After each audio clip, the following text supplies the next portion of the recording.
team. He put up 30 points against Minnesota this past playoffs and won them the game. So he is at least proven that he can be some form of upside on a playoff contender. Cam Thomas hasn't shown that. What has he shown that proves this? Like, I want to be proven wrong. I want to be wrong about Cam Thomas, but I haven't been so far. You're wrong, bro. You're wrong. Yo, look, Dylan, what I'm saying is that all formulas for championship rosters as of recent been core pieces from the draft. Why go away from Cam Thomas knowing that? Repeat that, sorry. Huh? Breeze, repeat that real quick. I didn't hear you. I'm saying all championship rosters as of recent, they had core pieces from their draft picks. Yeah. Why go away from Cam Thomas knowing that's the formula for where we're going? You're gonna need an elite scorer on a championship roster. Well, That's fair to let say. me ask you real quick. Are you open to moving Nick Claxton? Yeah, Trey Claxton. Okay, he's a homegrown guy. Why wouldn't So you you just destroy your own logic. Like you just I'm gonna tell you why. I'm gonna tell you why. He's supposed to be elite. He's supposed to be elite at weak side help. He's not elite at weak side help. He's supposed to be doing better at weak side help, bro. He be getting cooked. Playmaking. We need a better Cam playmaker. Thomas is an Oh my undersized. God, No, not a bro. play. I'm not talking about offense. I'm talking about defense. But that's the logic, bro. You just obliterated your own logic, bro. Like, oh my God. You're saying bro. not to trade Cam Thomas because he's a homegrown guy and you need homegrown guys to win championships, but you're willing to trade Nick Claxton because you don't think he's as valuable. That's my point. Cam Thomas and Nick Claxton are both not valuable on this current team. Why? Nick Claxton has only shown flashes of being a very good defender when he has another guy helping him, and B, on a contending team. So far, 2.5 years of bottoming out, he hasn't been good. Cam Thomas, same thing. His first 3 years of his career, he could not earn minutes. It wasn't that the world was against him. I don't care for the whole, oh my God, everybody's against me bullshit. Bro, how do you explain Jack Vaughn benching him after 3 40-point games in a row? Because what if he was 1-2 with 3 back-to-back 40-point games? Wow, so he got to be 3-0 just to get a playing time on this roster? You need to prove that you can win when you're putting up 40-plus points while taking 25-plus shots and you're not winning games. Who gives a shit? Sadiq Bey put up 50 on the Pistons. That's crazy. Who cares? Sadiq Bey has a team of non-scorers. I care. I see the potential in the players in that, and I don't want to see him be stifled by a coach that never did what he did when he was an NBA player.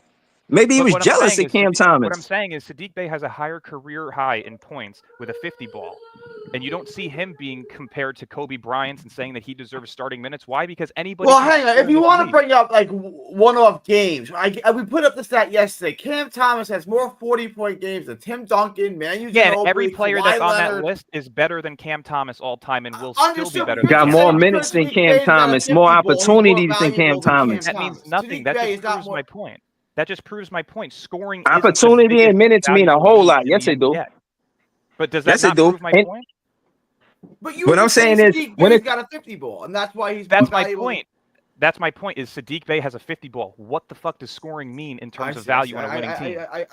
You know what I mean? Bro, the NBA has been predicated on the offensive side of the ball for a long time. Of course, offensive players mean something to the league. Like I said, the only knock the reason why Sean Marks is in the driver's seat is because Cam Thomas 3 out of 4 seasons played under 65 games. I get it. But potential-wise, upside, and all of that stuff that y'all like to talk about player development, I see it all in Cam Thomas. So again, let me ask you this question. 2 years ago, did you think Nick Claxton still had upside to be a better player?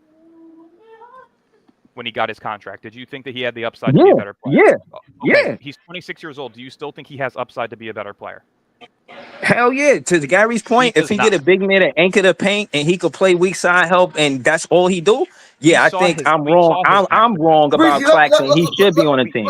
Let me do a little quick. Let me do a little quick Q&A with Breezy because I just want his takes on this. Right? Okay. You said you would do the Claxton for Simon's trade, correct? Hell no. Oh, you wouldn't do the trade? Not for him. Hell no. He take the ball out of Yago. It got nothing to do with Cam Thomas. He take the ball out of Yago and Trey Henry hand. That's a fact. He did it. It's a 1-year deal with a contract. It's an expiring deal. So he'd be off the books. But that's what I'm saying. For who? On a business sound, it sound good. But where you building chemistry, a core? Where are you building, trading these players season after season because they make the money look good? Fuck the money. Not fuck the money, but I'm just saying they should. I want to see teammates that stay together. But I don't think what you're saying is crazy, Breezy. I know Dylan's going to really disagree with that. I think at a certain point you have to build something. You have to stop tearing down and start to build, right? Like you can tear down all you want, but tearing it down doesn't help you rebuild, right? So at a certain point, I jump in for 1 second to ask this question? Washington's been tanking for like 4 years, correct? Ever since they traded Beal, so like 3 years? Yeah. Okay. Who's their core of young players? Alex Bob Carrington, Sarr, Alex Sarr, Bob Bilal Carrington, Coulibaly, correct? Bilal Coulibaly, yeah. Okay. Corey Kispert was a former lottery pick, correct? Yeah. Notice how he's now available in trades. Because when you build your core of youth through the draft that you know you want, you get rid of the others. Look at their current roster. They have CJ McCollum. They had Marcus Smart. They have Chris Middleton. They're constantly changing their team, building up the flexibility to be able to build around their core players. Have we not gotten the hint that Cam Thomas is not a core player? It doesn't matter about chemistry. You're tanking. Who gives a fuck about chemistry? You're not building chemistry anything. mean a lot, bro. Paul Pierce, they knew not to trade Paul Pierce on Boston. They said, all right, this one player we gonna keep. Chemistry means nothing when you are tanking. Well, let me ask you a question, Dylan and Breezy. I want both of y'all takes on this, and everyone can go around. If the Nets start winning games, and they do what Portland did, and they're way ahead of schedule, are you? Is it a tank or is it just like we're losing because we're young? You know what I'm saying? Because those are two different things. If the Nets start winning games, are you okay with that?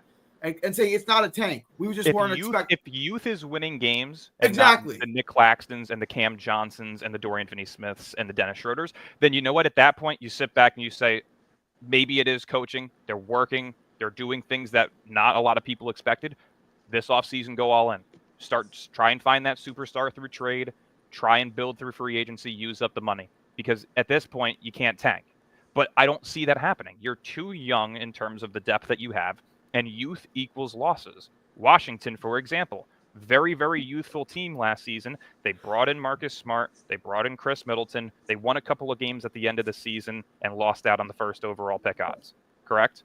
Like, that's my point. When you have no depth of veterans outside of Terrence Mann, you're not going to win a lot of games.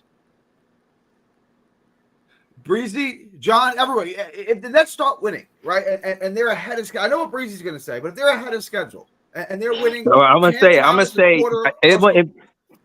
say it wouldn't be a surprise. Cam Thomas and MPJ both got something to prove. They're gonna come out there really trying to compete, knowing that this whole tank thing and this and that, but they care about their NBA careers. They're gonna compete. Gonna look good because he's gonna get open 3-pointers. If they double Cam Thomas above the 3-point line, Traore is gonna look good because if you try to double Cam Thomas, he could easily be a slasher type player where he's looking for lanes to get to the basket, one dribble, get to the rim, one dribble, pull up type activity Nolan Traore could do. Bro, Cam Thomas gonna open up the offense for these rookies because he draws the double team for from the defense.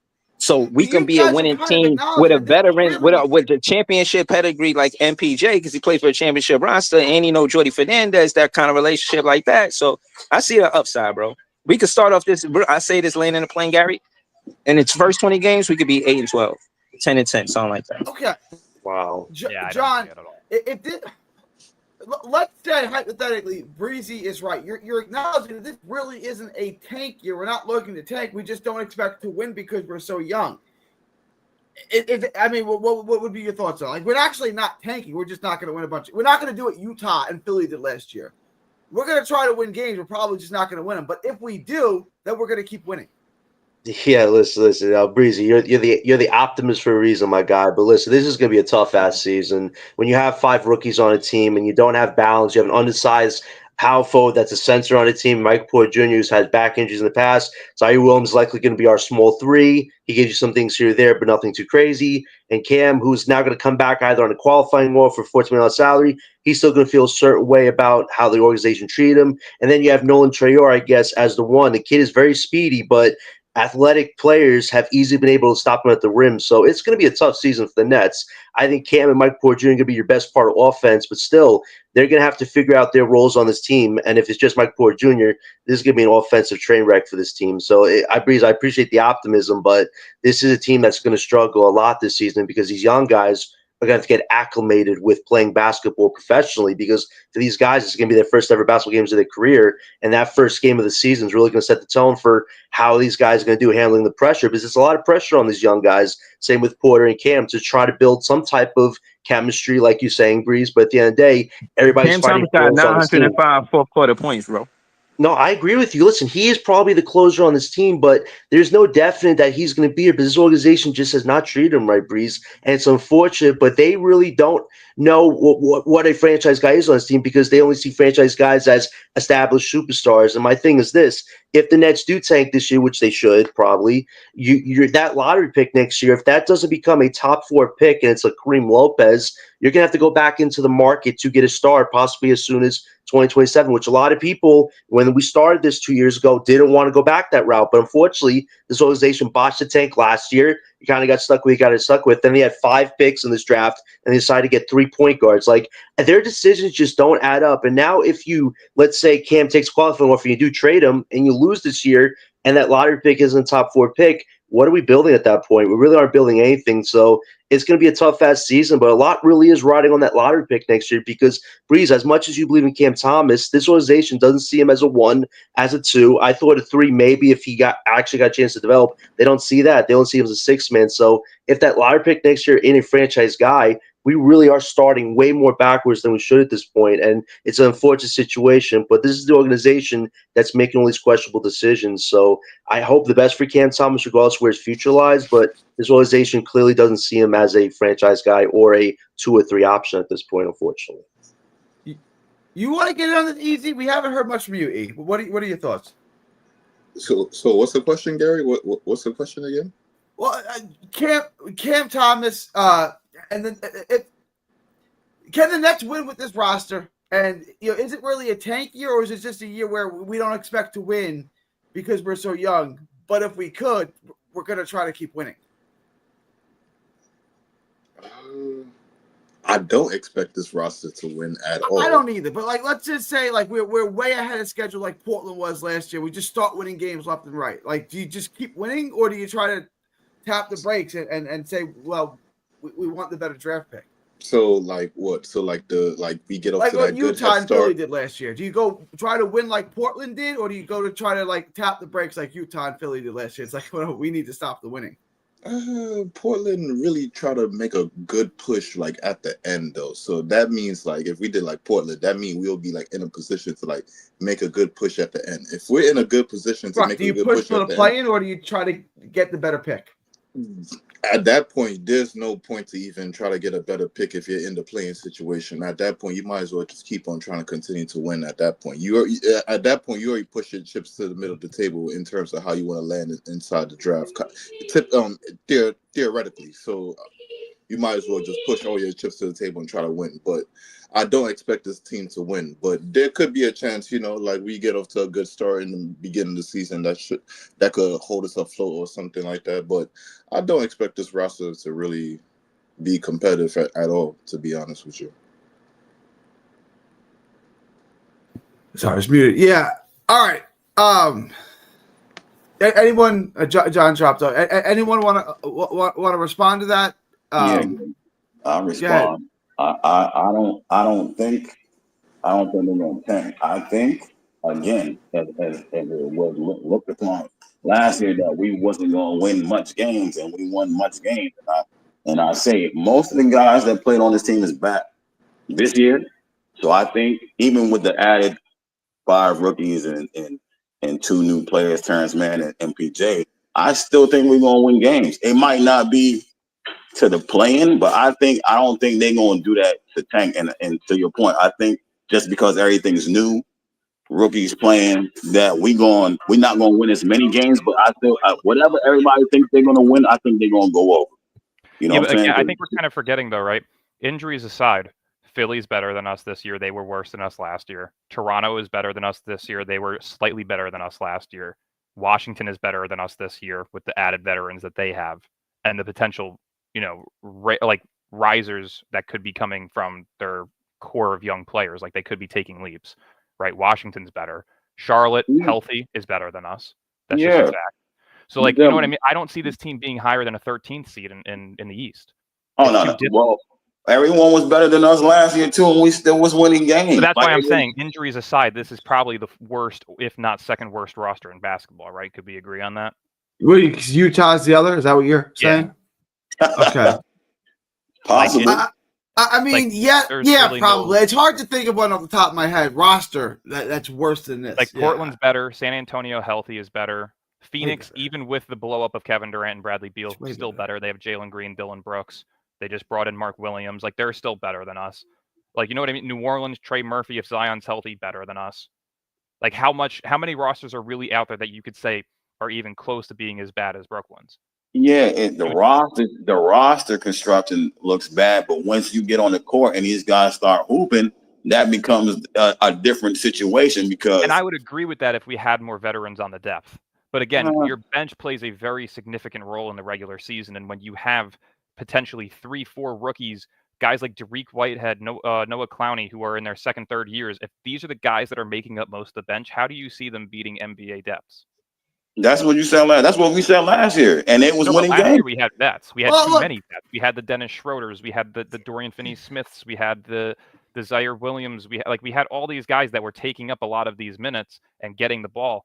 Now you have 5 rookies, 3 of which will probably play. You have Dariq Whitehead, who's likely to get much more minutes than he's ever had in an NBA game. He's really never seen the NBA floor. These are a lot of young guys that are going to be seeing major minutes, if not major rotational minutes.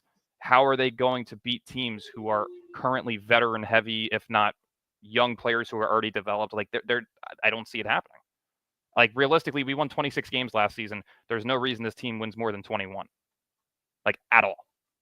Well, because they play hard every night, right? And there's no reason, but if they grind, if they play hard, if they max out on defense every night, you're going to win games by accident like you did last year. Right? They're going to come in, they're going to underestimate. But you also had guys who were fighting for their spots in the league. Keon Johnson wasn't guaranteed. Now he's back, right? Mm-hmm. Fair. None of these guys were guaranteed. Zaire Williams, expiring deal. Cam Johnson, playing for ego purposes. Dennis Schroeder, expiring deal. Dorian Finney-Smith, expiring deal, trying to up his trade value. A lot of these guys had a purpose of why they were playing. This year, you have youth and you have guys who are back on contracts, right? You're not going to see as much heart and effort, especially when you have young players who are going to be taking up a lot of these rotational minutes, if not some of them starting. You are, though, because how can we say that? It's been proven. Gary's pointing out, that G League team that we was running, they was winning games. It's going to be the same. Utah, for example, they were purposely sitting John Collins and Larry Markkinen for majority of the season, and when they played, they won. When they didn't, their youth couldn't win.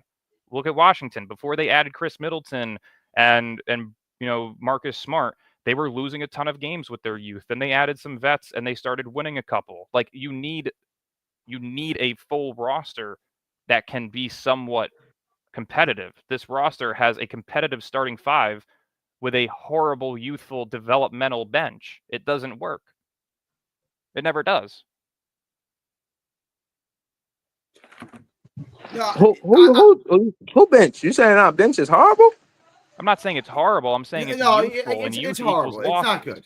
You got Clowney, you got Zaire, and you got Mann. Realistically, your bench is probably going to look like Nolan Traore, Terrence Mann, Zaire Williams, Dariq Whitehead, and then Danny Wolf potentially. That's a lot of youth. That's a lot of mediocrity. It's terrible. It's just super young. It's going to lose games. You know what I'm saying? It's not that it's like the worst players ever. It's just super young.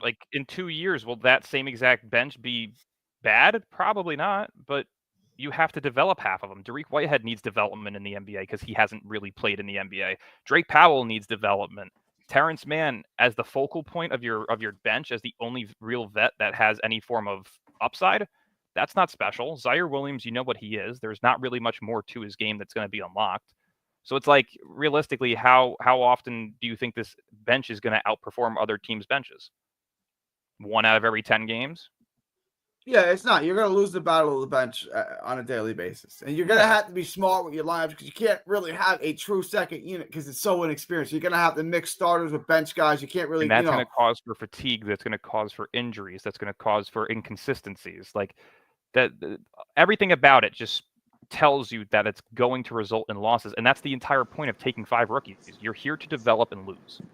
You're not here to win games and try and force these guys into positions of NBA readiness in their first 25 games. Like you're just not doing that. But if that happens, it's a plus. If that happens, it's a plus. You're happy about it. If it happens, is it a plus? Yes, but is it also a negative? Yes, because your entire point is you got your picks back. You're trying to draft as high as possible to be able to then go all in with the market and flexibility that you have. Right? So is it a plus? Yeah, because your rookies are developing quicker than you thought and they're actually impacting the game of winning. Sure, that's a plus. But the negative is, okay, now you're missing out on another big fish that could be of superstar potential. Because what if they're winning games because Cam Thomas is going for 30 and Michael Porter Jr. is going for 25 every night? Are you okay with that? I mean, it's not going to result in much. I mean, realistically, if Cam Thomas is averaging 30, it's a hypothetical. They're winning games. Yeah, if Cam Thomas is averaging 30 and Michael Porter Jr. is averaging 25, that means they're each probably taking more than 19 shots a game. So you're going to be looking at guys on the rest of the team that are putting up 10 and less because they're not getting the shot. If anything, I'm not going to lie, I don't even like that situation because now the asset just elevated himself to another level. So now a bigger contract, he going to come to the table asking for a bigger contract now. And then who? Cam Thomas, because if he start averaging 30 to the table asking for a big contract no matter what. Why you don't like that, my brother? But he already averaging 24. If he's taking a jump like that now, he coming to the table asking for more now. So it's like the team not going to pay him that money. Well, again, the team not going to pay him that money. Can you do it on above league average efficiencies? That's what matters. It doesn't matter about the points per game. I would rather Cam Thomas putting up 22 points per game if it meant him shooting 49+% from the field and 37% plus from 3. I don't want to see 42, 43% from the field and 35% from 3. That means nothing to me. Anybody can do that. Truly. You're going to see Michael Porter Jr. do it this year. So let's put this scenario out there. I don't want to go, this is extreme, but let's just use this scenario. What happens if Cam Thomas takes that Anthony Edwards jump? So from the season before to the season now, he wasn't taking too much threes. Come to this season, the season prior, he shot the most threes and made the most threes. So what happens if Cam Thomas take a leap like that? So the 3-point percentage goes from like 35 to like 40. That's perfect. And pay him. You have your guy now. But again, I'm not paying somebody based on potential, especially when you're in a rebuild. You're paying somebody based on proven record. And he doesn't have the proven record yet to showcase why he should be paid $30 million. He doesn't. He doesn't have the resume to show that he's earned a $20-25 million contract yet.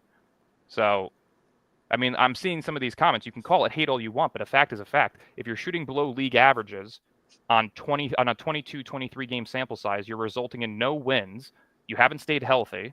Why do you deserve to be considered the guy?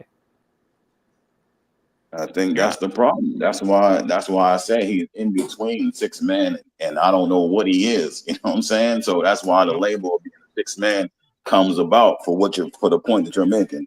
You know what I'm saying? That's what they see him as because of those points that Dylan just made. Yep. It's not hate. I want to be proven wrong. I want to be very wrong about this topic because it would be great to have somebody that you drafted later on that resulted in this much upside. But again, you have to be realistic with yourself at the end of the day. You can't just be a fan of a player because of the name on the back of their jersey. If he is not resulting in what you need to successfully win games, it does not matter. But there comes a time where the upside dies on a player. And we're kind of getting to that point with Cam Thomas. He's 24. At 25, 26, that's when you usually know what a player is, especially when they're going to be entering years 5, 6, and 7 at those ages. Anthony Simons, you know what he is as a player. Why? Because he's going into his 6th, 7th season. Well, to me, we know what Cam Thomas is. It's just how do you value that? Like, I don't think like Cam Thomas is going to drastically improve in any facet of basketball, right? Like, this is what he is. How do you assess that? You know what I'm saying? I agree. Like the development, I don't want to say he's fully developed, but like he's not going to start passing the ball like John Stockton. He's not going to start defending like Tony Allen. It's not going to start. You know what I'm saying? Like we know what Cam Thomas is. How do you value it?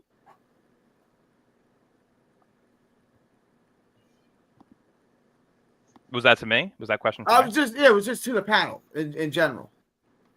I don't know. Yeah, I don't know how you value that because I'm not fully sold on he's just a sixth man. You know what I'm saying? I just think sometimes it takes guys a little bit longer to figure out everything. Like Cam has the offense down. I think everything else that's giving him problems right now is what he has to figure out. Can he figure it out? I don't know. But I still think he has a chance to do that if he signs back and see if he can. You know what I'm saying? I'm not going to just put him in the category. So the offensive game down yet, just because again, I need to see efficient. Like I'm a big believer in per 36 advanced stats and efficiencies. I think those are the two most valuable things in the NBA in terms of stats, right?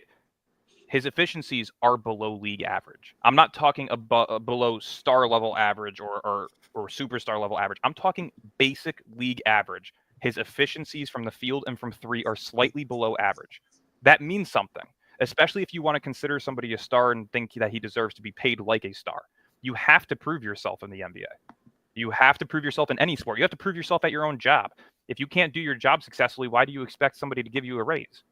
Right? I need to see, especially if you're asking for, first, second, third option caliber money, I need to see that you can do these things at an above average level. Because if you're not above average, then why am I paying you to be a 1 through 3 option? Anybody can put up 23.5 per game on below league efficiency numbers if they are given the shot selection that Cam Thomas is given. It's just fact. You guys have any thoughts on that? I mean, it's hard to really disagree with them. Oh, I was gonna ask a question, but Dylan kind of just went at it. But I'm just saying, like, so at this point, it gotta just be the efficiency because we're not expecting Cam Thomas to pass the rock or become a playmaker. Because if you back to Ice's point, if you don't just look at him as a sixth man, then you can't just look at him as a rotation piece. So you have to be looking at him as like a second or third option. At that point, what we're saying is like at that point, I mean, you're going to be a ball handler, but it's not like you're going to be playmaking on a crazy level if you're like a third option. So at that point, you're looking for efficient scorer. If that's for Cam Thomas specifically, if he's the third option. So it's really the efficiency we're really talking about. So if he come out this season, and I said this from 2 years ago, if he could show that he could play within a system and hit timely shots efficiently and not take too many fucking chucking shots, it'll go good. But here we are.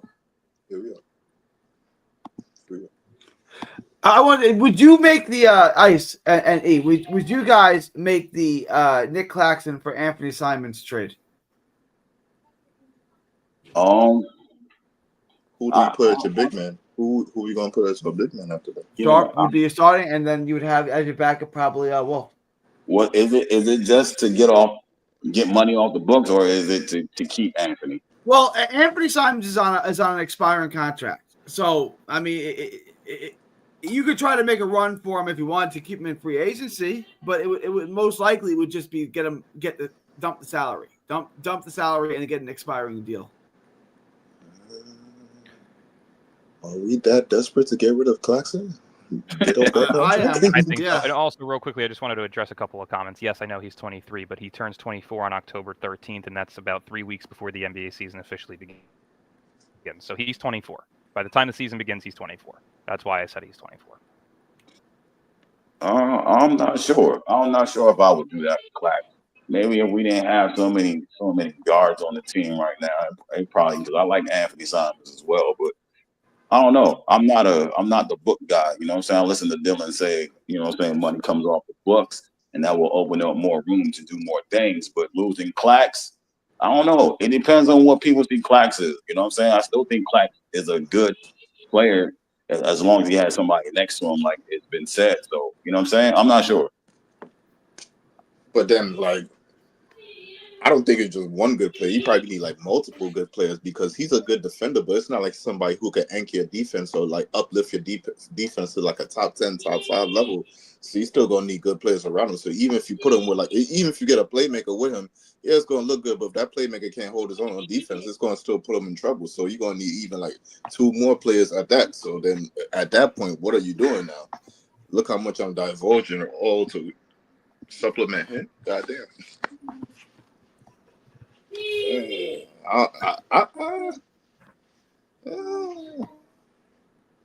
I want more than just Anthony Simons. Give me a pick with that shit. I need. You're not getting a pick. Boston's going to ask for more. You're not getting any. You're not getting anything additional. I can tell you that right now. By the way, I was salary. So like, if I'm got the deal for you, like, just give me a pick with it. Get off the salary. You're not getting. So hold up. What deal we talking about? We're talking about the Simons trade for Claxton. I was going to say real quickly, I was just looking it up as well because, again, I'm a big numbers person. Out of 50 of the top shooting guards in the league, Cam Thomas ranked 31st in terms of true shooting percentage. I mean, it says rankings he's at 8, but if you calculate just the true shooting percentage itself, he's 31st. But he don't get to the line like that. That's why his true shooting percentage is kind of low. Yeah. Well, Dylan, one of the major stats that I thought you was gonna bring up because you brought up his win percentage as a starter. Mm-hmm. I looked up his winning percentage as a bench player, and it's a whole lot better. Like, well, yeah, I mean, because there's certain games that he either A, wasn't playing, or B, coming in towards the end of the games when it was KD, Kyrie, and Harden. You know what I mean? Like the bench numbers, I don't really care about. If you're looking at his bench numbers from 2023 to now, maybe that's a different story because that's something that you can maybe calculate a bit better. By 2023, half of the season he was a bench player, and after they traded KD and Kyrie, he was a starter. So I feel like that you can maybe make the debate. Yeah, I mean, but in terms of his career, he was a bench player for majority of his career, playing next to KD, Kyrie, and Harden. But I had to do my own math because I don't trust. You can't trust YouTube all the time. But I had to do my own math. So I did the math on the bench minutes that he got on minimum 25 minutes, even when he played with KD before KD got traded and after KD got traded, and his the win percentage is very, very good. It's very, very impressive. Whose win percentage is very good? Cam Thomas? Cam Thomas, yes. His win percentage is extremely impressive. So I'm still confused though because again, I understand his win percentage being a bit higher just because he didn't play much on a winning team. No. This is 20. No. I'm talking about the trajectory is 25 minutes or more off the bench. That's the trajectory that I'm gauging on. So you basically how many times did he get 25 plus minutes off the bench? 25 that's plus what I'm about to say. 25 plus minutes, like 10, 15 games. Yeah. No. Over the course of the last over the course of his career, he got 25 plus minutes off the bench 76 times. 76. Yes. Off the bench. I gotta confirm that because that sounds ridiculous. I mean, he hasn't even played over 65 games in any season besides one. You know what I mean? Like that's a crazy. The reason why you gotta count the 25 plus minutes. Like 25 plus minutes off the bench. I gotta recount it. I gotta recount it myself, bro, because I did StatMuse. I ain't gonna lie to you. Like StatMuse, they calculate on their own, and sometimes they show you like the first 25 games, and they don't show you the rest. You gotta unlock the shit. So I gotta redo it and see if it was what they say it was. But okay, so that's what they confirmed. So this is from Google. It's AI overview. According to Nets Daily, Cam Thomas has played in 15 games where he logged 25 or more minutes off the bench. In those games, he's averaged 26, 3 rebounds, and 2.6 assists, shooting 48% from the field, 50% from 3, and 90% from the free throw line. Great efficiencies off the bench. The Nets had a 6-9 record in those games. So he's played. So that's career. Yeah, that's career. 15 games off the bench with 25 or more minutes. That's why I was saying it sounded a bit unusual because 76. So StatMuse sent me on a whirlwind. Then I don't know what that was. Okay, so I had to get confirmed because usually I go the bench 25 plus minutes. Yeah, okay. I'm seeing where Leaf got confused because when I looked up. When I looked up the same, what I looked up was how many games has Cam Thomas played off the bench with 25 plus minutes. When you scroll down to the StatMuse link, it says Cam Thomas games where he plays over 25 minutes. So you're just talking all around games, including as a starter. Right. That's what it was. Yeah, so that's why I got mixed up. I didn't put off the bench 25 minutes. They just put 25 plus minutes. Period. Yeah. No, that makes sense, and that's why I'm saying as a starter. He is 29-51 in his career. He was 7-15 or 7-16 this past season. You know what I mean? Like winning percentage as a starter, he's not there yet. Not saying that he can't be, but he's not. And that's again another reason why I'm very adamant on not paying him what he feels he's worth because he hasn't proven it. So the bench. So you take the 15 bench games with 25 plus minutes, Mhm. right? And then you add that to all the other the games that he came off the bench.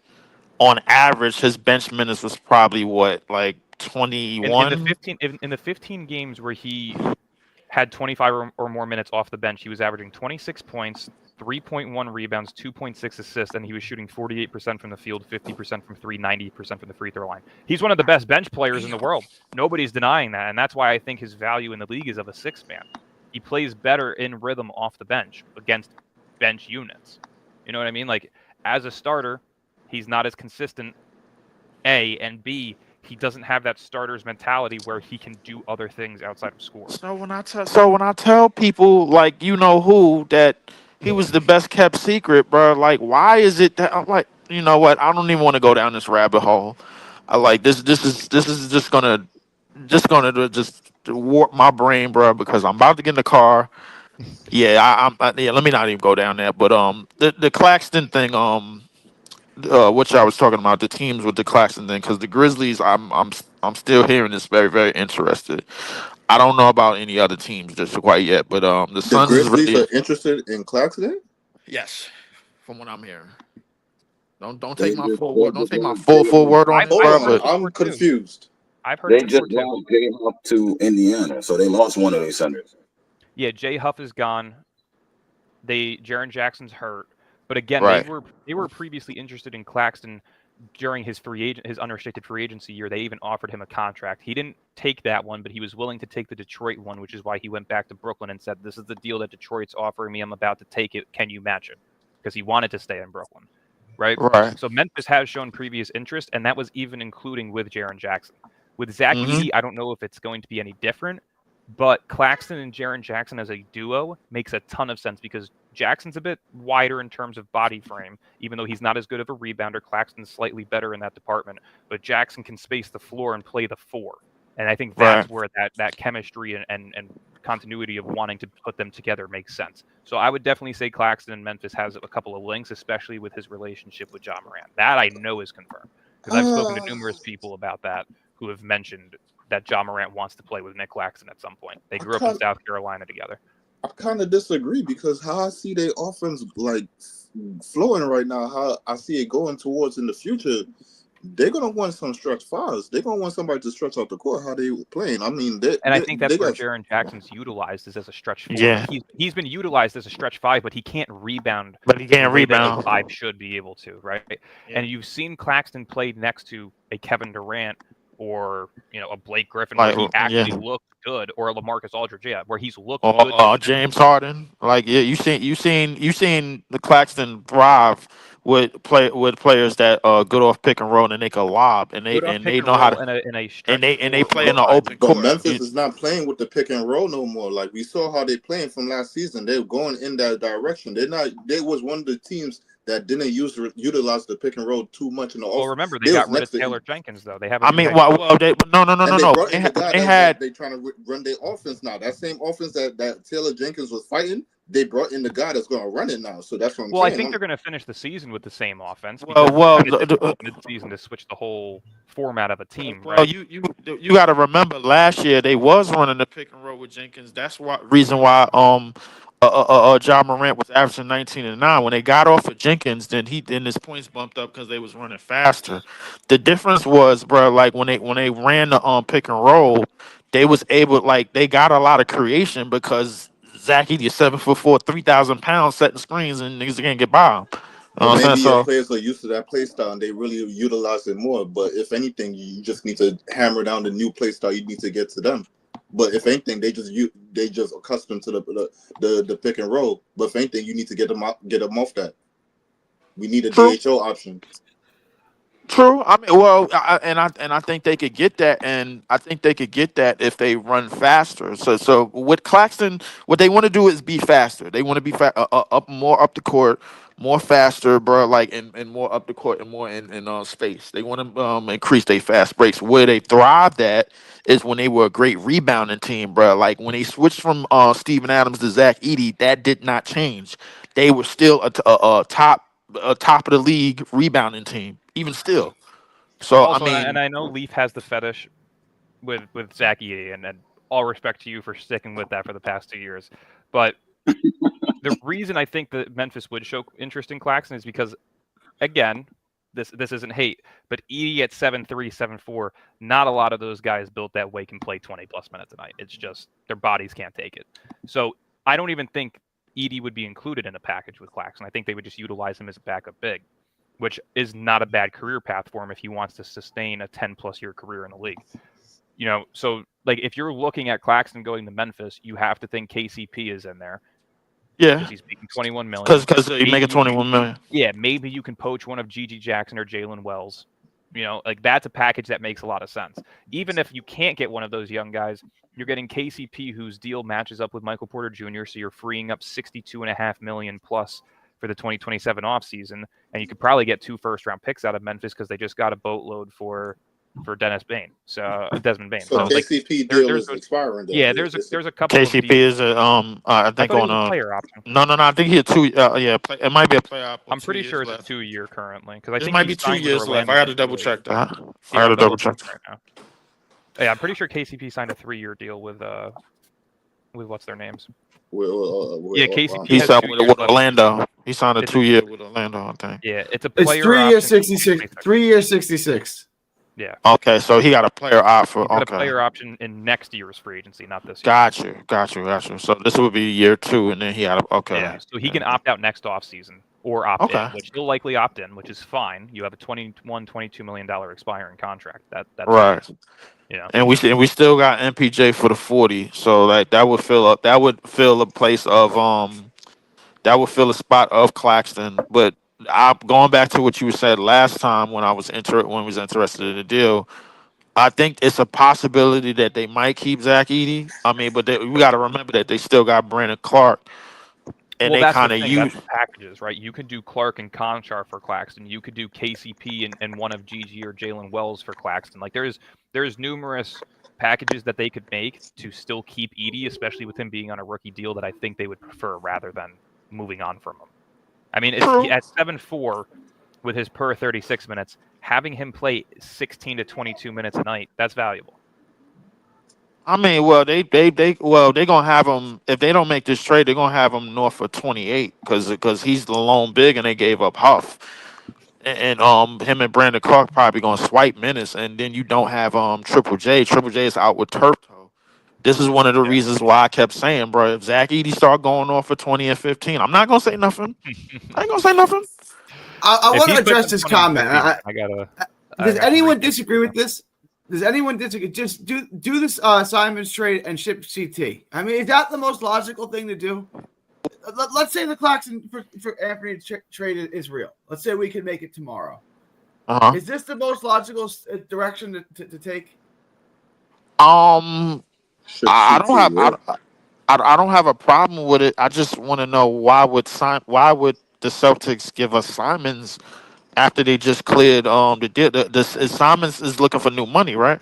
Let me address, and Boston doesn't want to give it to him, right? So Boston would clear that contract, and they would bring in their center of the future. I think it makes more sense for Boston than it does for the Nets. Right.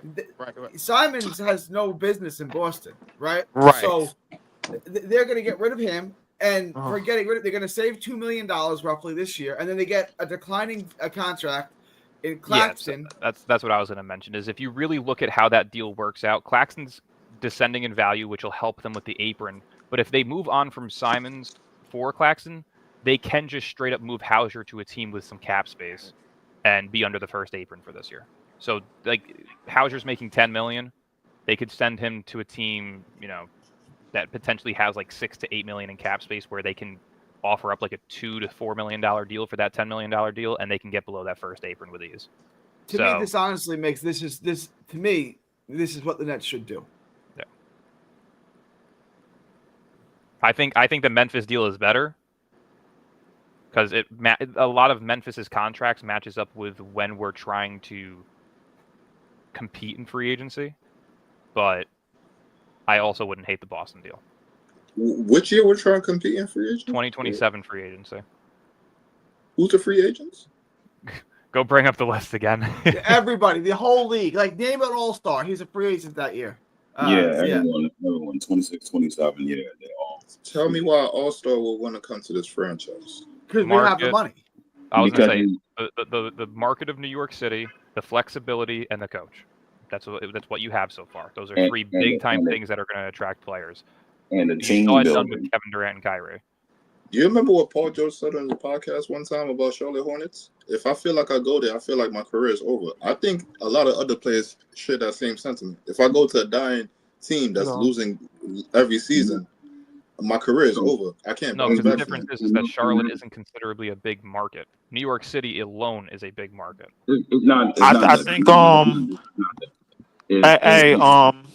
I think it's best. And now the Simons deal don't make too much sense for us. I agree with Gary on that aspect. The deal that made the most sense to me was probably the Ivy deal. I agree. I mean, but the thing is are they trying to spend cap space next year to bring back a guy like Ivy, or do they just want Simon's expiring deal so this way they can free up $27 million?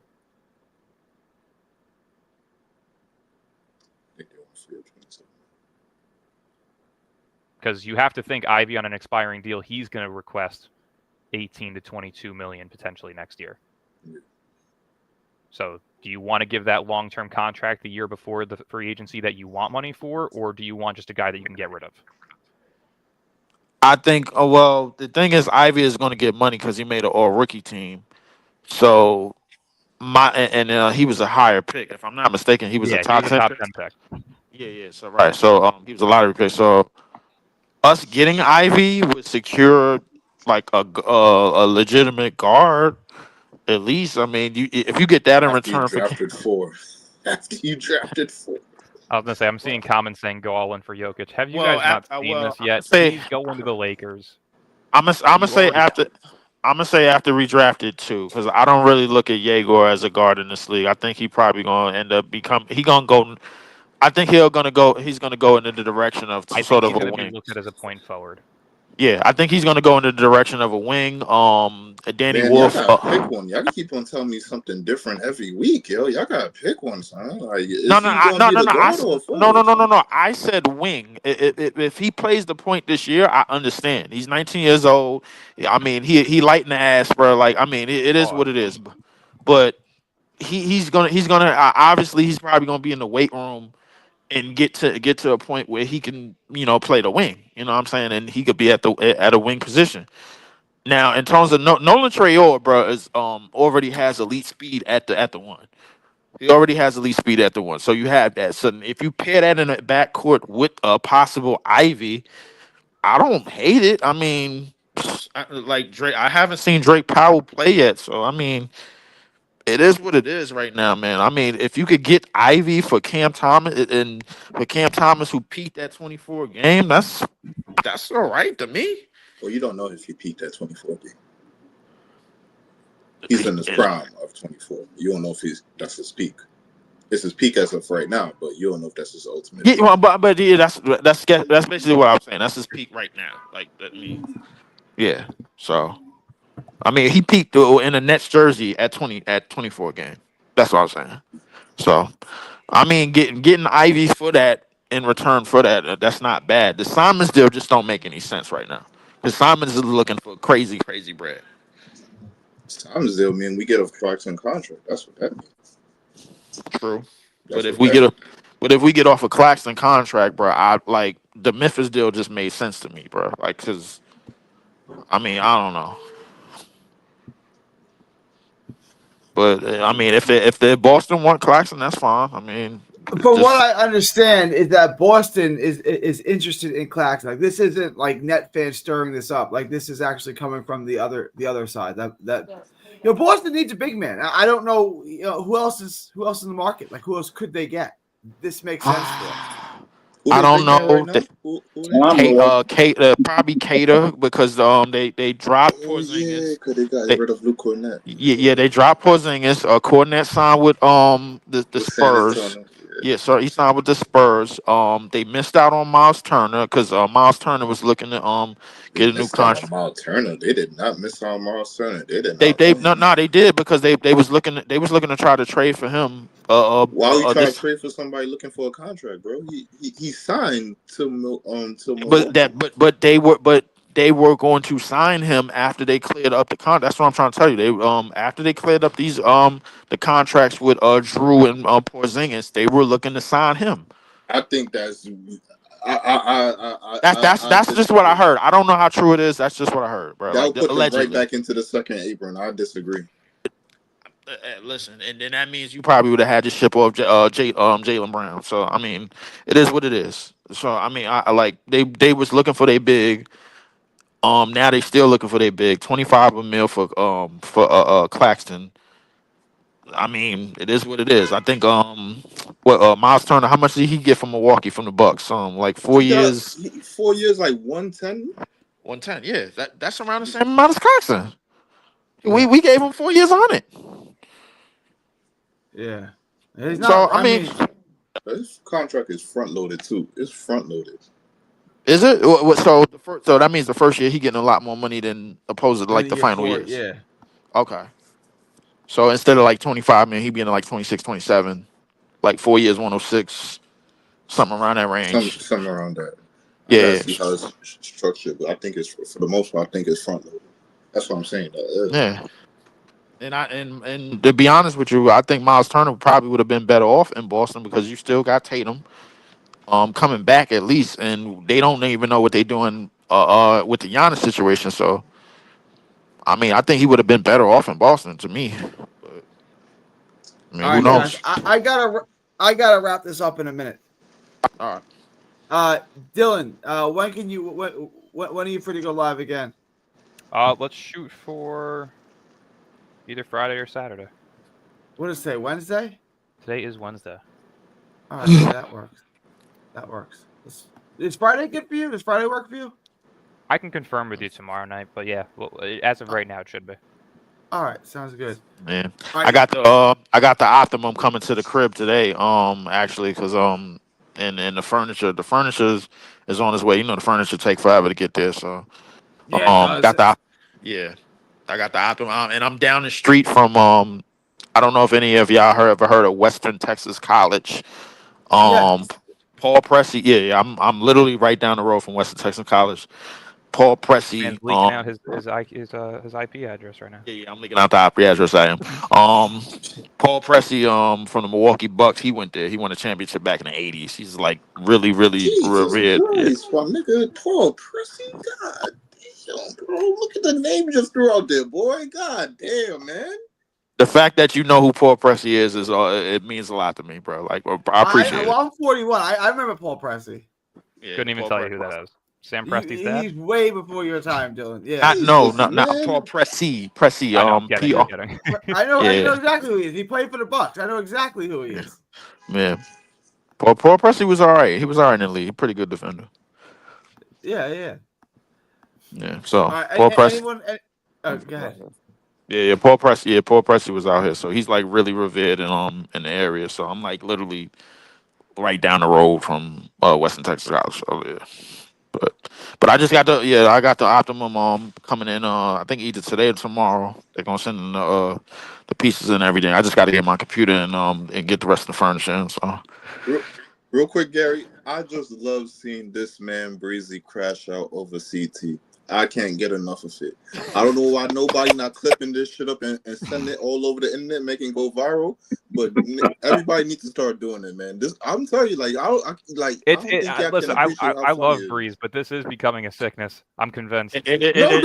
I told you I will never love a player more than my team, and if I don't think a player is of value to be on this team long term, I will never switch that stance, no matter how much. Listen, my favorite. Hold on. I'm never gonna forgive none of y'all, bro, because I had a debate with this man, and I told y'all what's going on right now, and all of y'all sided with Breezy for some reason. I did not. Now I did not. In the future, I did not. It sounds I like did you not. sided with me, but I had a debate with him. I remember everybody that was on that panel. No way, bro. Y'all all went with this man. Now it's easy. I just want to sickness. Like, yo, what the hell is Easy, going easy, on? easy, easy. You saw the sickness, but I saw. Let's acknowledge that I saw the sickness long before that. I saw because remember, bro, like when I came into the page, this is literally on the eve, like on the post interest of the 40-point games that he posted before the Kevin Durant deal was finalized. I knew right away what type of obsession that he had with Cam Thomas. I knew it. I didn't mind it at first because we was in the middle of the season and then we got Mikal and CJ and then he wanted them to be that da da da da da. Da. Cam Thomas wasn't even in the equation then. When Cam Thomas started putting up more games and this, that, the third, I started to realize the obsession then. So I always challenge that. Always. Because Cam Thomas and a lot of times was put before the Brooklyn Nets, at least in Breezy's eyes. And I had to remember, I'm like, I'm not doing this because one of my favorite players was Vince Carter all time, and I had to realize I stamped my flag in black and white, not in 24. That's what I stamped my flag, and I'm pretty sure Dylan still feels the same. I'm pretty sure Gary feels the same. I stamped my flag in black and white, not in 24, not in numbers. Oh, I don't even stamp it on color. I just stamp it on the 4-letter word in the front. Oh, Whether it's hey, Jersey or Brooklyn, it's still the Nets. yeah, true. Every name on that back jersey that I own is not on the team anymore. I'm just happy we can I acknowledge don't even get names on my back anymore, man. Just give me the I know, logo I gotta and get keep a it custom moving. Nets press jersey and call it a day. I never mind a jersey. Just give me a logo. Give me a black shirt, logo on the front, stamp it. That's it. I'm ready to go.